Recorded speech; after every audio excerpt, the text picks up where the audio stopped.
Hi friends, అందరికీ నమస్తే. అందరూ బాగున్నారా? Welcome back to my channel Bhavani ఇంటి విలువలు. నా ఛానల్ సబ్స్క్రైబ్ చేసుకోండి, మీ వాళ్ళందరికీ షేర్ చేయండి, నా వీడియోకి లైక్ కొట్టండి. ఈరోజు చేయబోయేది బనానా మిల్క్ అండి. చాలా టేస్ట్గా ఉంటుంది. బనానా మిల్క్ ఎప్పుడైనా తాగొచ్చండి. ఎండాకాలమా, వర్షాకాలమా, చలికాలమా ఇలా కాకుండా ఏ టైంలోనైనా మనము బనానా మిల్క్ తాగొచ్చండి. చలికాలంలో వేడివేడిగా తాగొచ్చు, వర్షాకాలంలో వేడివేడిగా తాగొచ్చు, ఎండాకాలంలో అయితే ఫ్రిడ్జ్లో పెట్టేసుకొని కూల్గా తాగొచ్చు. చాలా టేస్ట్గా ఉంటాయి. బనానాలు 3 తీసుకున్నాను.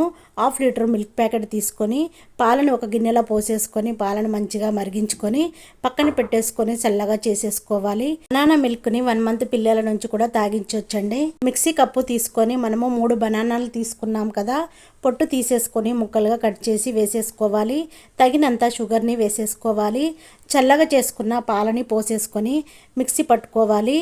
ఒక గ్లాస్ తీసుకొని ఐస్ క్యూబ్స్ని వేసేసుకొని పాలని గ్లాస్లో పోసేసుకోవాలి. ఎంతో టేస్ట్గా ఉండే బనానా మిల్క్ రెడీ అయిపోయింది. పిల్లలైనా పెద్దవాళ్ళైనా ఎవరైనా తాగొచ్చండి. బనానా మిల్క్ చాలా టేస్ట్గా ఉంటుంది. ప్రతిరోజు తాగండి, చాలా హెల్తీగా ఉంటారు.